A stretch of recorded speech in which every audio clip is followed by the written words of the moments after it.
రేవంత్ రెడ్డి ప్రభుత్వం రివెంజ్ సర్కారులా పనిచేస్తుందని BRS MLC కవిత విమర్శించారు. బీజేపీతో కలిసి రాష్ట్రంలో బీఆర్ఎస్ ను లేకుండా చేసేందుకు కుట్ర పన్నుతోందన్నారు. ఫార్ములా ఈ రేసు విషయంలో కక్ష కట్టిందని కవిత వ్యాఖ్యానించారు. కోర్టులో ఉన్నందున ఈ అంశంపై మాట్లాడట్లేదన్నారు.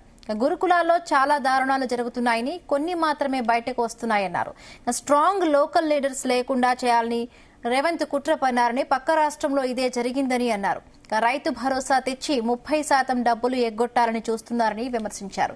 57 మంది చనిపోతే పట్టించని థియేటర్లో జరిగిన ఘటనపై రేవంత్ సర్కార్ పాలిటిక్స్ చేస్తున్నారని కవిత మండిపడ్డారు.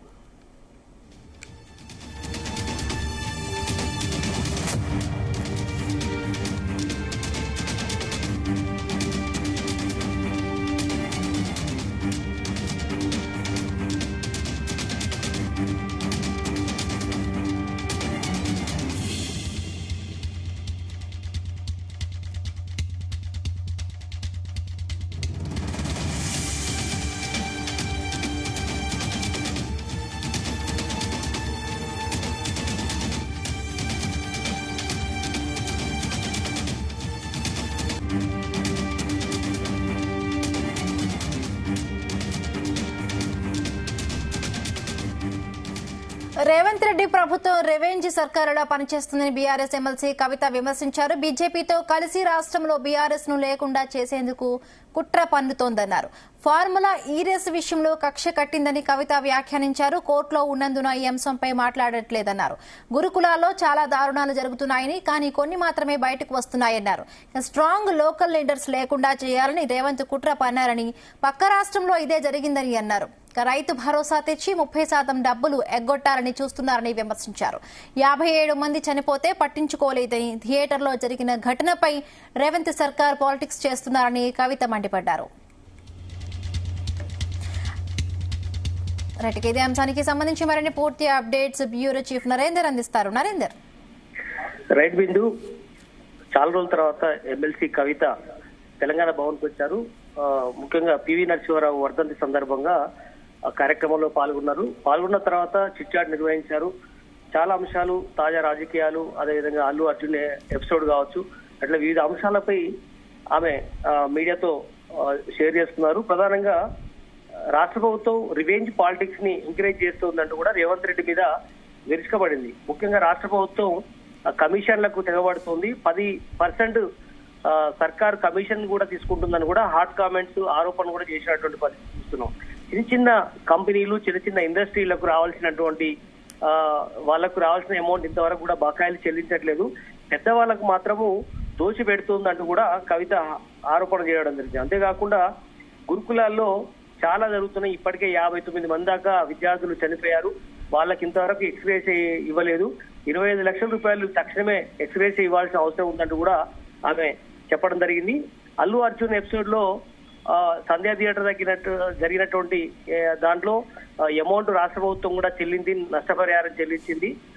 అదే తరహాలో విద్యార్థులు చనిపోతే పాము కాటుతో గానీ, లేదంటే ఫుడ్ పాయిజన్ అయి చనిపోయిన నేపథ్యంలో వాళ్ళకి ఎందుకు అమౌంట్ ఇవ్వరట్టు కూడా ఇదే సందర్భంగా మాట్లాడింది. అంతేకాకుండా రాష్ట్రంలో జరుగుతున్న పరిణామాలు, ఒకప్పుడు మాతో పాటు అంటగాగినటువంటి ఎంఐఎం కావచ్చు, లెఫ్ట్ పార్టీలకు సంబంధించినటువంటి వాళ్ళు ప్రజెంట్ కమ్యూనిస్టులు కానీ వీళ్ళందరూ కూడా ఎమ్మెల్సీ పదవుల కోసం కాంగ్రెస్ ప్రభుత్వానికి మోకారెళ్తున్నారని కూడా ఆమె ఆరోపణ చేసినటువంటి సందర్భం ఉంది.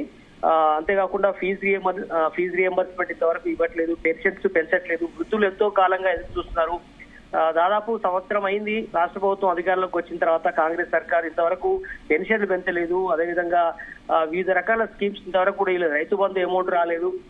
రైతు భరోసా అమౌంట్ పెంచబోతున్నాము, రైతు భరోసా చేయబోతున్నాం అని అంటున్నారు. అది కూడా ఎప్పుడు చేస్తారో ఏదో క్లారిటీ లేని పరిస్థితి. దీంట్లో 30% దాకా అమౌంట్ ని రైతులకు మొండి చేయి చూపించే అవకాశం కనిపిస్తుందంటూ కూడా ఆమె ఆరోపణ చేస్తున్నటువంటి పరిస్థితి చూస్తున్నాం. అంతేకాకుండా ఫ్రీ బస్సుకు సంబంధించినటువంటి దాంట్లో ఎక్కడ కూడా అంటే కొంత అది లాభదాయకంగా ఉన్నప్పటికీ కూడా వికలాంగులు ఎవరు ఎక్కలేని పరిస్థితిలో ఉన్నారు, చాలా మంది వాళ్ళు అవమానానికి గురవుతున్నారని కూడా ఆమె చెప్తున్నటువంటి సందర్భం అయితే మనం చూస్తున్నాం. రాష్ట్రంలో రివెంజ్ పాలిటిక్స్ నడుస్తుంది. కాంగ్రెస్, బీజేపీ రెండు ఒకటేగా పనిచేస్తున్నాయి. అందుకని ఇక్కడ తెలంగాణ ఇక్కడ ఉన్నటువంటి బీఆర్ఎస్ పార్టీ తెలంగాణ కోసం పోట్లాడినటువంటి బీఆర్ఎస్ పార్టీ లేకుండా చేయాలని చూస్తోందని కూడా అక్కడ దేశంలో కూడా ఇదే రకంగా తమిళనాడులో కానీ కర్ణాటకలో కానీ వివిధ రాష్ట్రాల్లో లోకల్లో ఉన్నటువంటి పార్టీలను అనగదొక్కే ప్రయత్నం కూడా ఈ రెండు పార్టీలు కలిసి చేస్తున్నాయని కూడా ఆమె ఆరోపణ చేసినటువంటి పరిస్థితి ఉంది. ఇక్కడ తెలంగాణలో కూడా బీజేపీ కాంగ్రెస్ ఒకేలాగా పనిచేస్తున్నాయి. అసెంబ్లీలో కూడా మనం చూసాం కదా అంటూ కూడా ఆమె చెప్పే ప్రయత్నం చేసింది. ముఖ్యంగా బతుకమ్మ పండుగ మీద కూడా ఆమె చెప్తే ఖచ్చితంగా బతుకమ్మ పండుగను మళ్ళీ రాష్ట్ర ప్రభుత్వం మళ్ళీ మా బీఆర్ఎస్ ప్రభుత్వం వస్తే ఘనంగా జరుపుకుంటాము. ఈ ప్రభుత్వం బతుకమ్మను వివక్ష చేస్తోందని కూడా చెప్పారు. ఖచ్చితంగా తెలంగాణ తల్లి విగ్రహం ఏదైతుందో సెక్రటరియట్ లో అది మేము ఖచ్చితంగా తొలగించి తీరుతామని కూడా ఆమె మరోసారి ఈ సందర్భంగా ఎక్కడికి ఆ బొమ్మ పోవాలో మాకు తెలుసు, దాన్ని తరలిస్తామనేటువంటి విషయం కూడా ఆమె చెప్పారు. బీసీల అంశం కూడా ఖచ్చితంగా ఉంది, 42% రిజర్వేషన్ అని చెప్పారు. ఆ విషయం మర్చిపోయింది ఈ కాంగ్రెస్ ప్రభుత్వం అని కూడా చెప్పే ప్రయత్నం చేశారు. ఫార్ములా రేస్ కి సంబంధించినటువంటి తన అన్న కేటీఆర్ ఈ మధ్యకాలంలో కోర్టు నుంచి ఒక వారం 10 రోజుల పాటు ఉపశమనం పొందినటువంటి విషయం మీద కూడా ఆమె గుర్తు చేసి కోర్టు పరిధిలో ఉన్నందున నేను ఎక్కువ మాట్లాడను, ఖచ్చితంగా కక్ష సాధింపు రాజకీయాలు చేస్తుందంటూ కూడా కవిత చెప్పారు. కేసీఆర్ అందుబాటులో లేడన్నటువంటి ప్రాపగండా చాలా కాలం నుంచి చేస్తున్నారు, ఇది సరైనది కాదు. ఆయన మా అందరినీ ముందుండి నడిపిస్తున్నాడు, హరీష్ రావుని కానీ కేటీఆర్ కానీ నన్ను కానీ. ఈ ఉద్యమాలు ఇంతగా చేస్తున్నామంటే ముఖ్యంగా మూసీ విషయంలో కానీ హైడ్రా విషయంలో కానీ చాలా అంశాలు, విద్యార్థుల విషయంలో కానీ గురుకులాల్లో అంశాల మీద పెద్ద ఎత్తున మేము పోరాటం చేశాం. ఏ పార్టీ కూడా ఇంతగా ఫైట్ చేయలేదు, ప్రజల సమస్యల మీద పోరాడుతుంది, అంతా కేసీఆర్ దగ్గరుండి నడిపిస్తున్నాడు అనే విషయాన్ని కూడా చెప్పడం జరుగుతుంది. ఏదైనా కూడా ఖచ్చితంగా బీఆర్ఎస్ పార్టీనే ప్రజలకు శ్రీరామ రక్ష అనేటువంటి విషయం కూడా చెప్పే ప్రయత్నం చేస్తుంది. ఇటీవల జరిగినటువంటి ఫలితాల్లో ఘోర వైఫల్యంపై కూడా ఆమె మాట్లాడారు. ఖచ్చితంగా మున్ముందు మంచి రోజు రాబోతున్నాయి అని కూడా చెప్పారు. జమిలీ ఎన్నికలపై ఇంకా స్టార్ట్ తీసుకోలేదు అనే విషయాన్ని కూడా కవిత చెప్పారు. మహిళా అధ్యక్షురాలుగా తాను ఉంటారన్నటువంటి ఆరోపణలో సరైనది కాదు, నేను అన్ని చూసుకోవాల్సిన అవసరం ఉంది అనేటువంటి విషయం కూడా ఆమె చెప్పారు. ఖచ్చితంగా ఇంకా 4 ఏళ్లు ఉంది, నేను ఎక్కడి నుంచి పోటీ చేయాలనే విషయం కూడా స్పష్టతని ఇస్తాననే విషయాన్ని కూడా ఆమె చెప్పే ప్రయత్నం చేసింది. ఏదైనా కూడా ఖచ్చితంగా ఈ రాష్ట్ర ప్రభుత్వం 10% సర్కారుగా అని చెప్పేప్పుడు ఇంకా దోషి పెడుతుంటారు రేవంత్ రెడ్డి ఇక్కడి నుంచి ముడుపులు కట్టి తన జాతీయ పార్టీకి డబ్బు సంచులు పంపిస్తున్నారు అనేటువంటి విషయాన్ని ఇండైరెక్ట్ గా ఆమె చెప్పే ప్రయత్నం అయితే చేస్తుంది. ఏదైనా కూడా కొన్ని కీలకమైనటువంటి కామెంట్స్ అయితే చాలా రోజుల తర్వాత ఆమె జైలు నుంచి బయటకు వచ్చిన తర్వాత 1-2 బయట ప్రోగ్రాంలకు వెళ్ళింది, దాని తర్వాత నిమ్స్ హాస్పిటల్ వెళ్ళింది. 2-3 ప్రోగ్రాంలు చేసినప్పుడు కూడా చిట్చాటు నిర్వహించి పలు అంశాలపై ఈ రోజు ప్రస్తావించినటువంటి పరిస్థితి మనం చూస్తున్నాం. Okay Narender, thank you.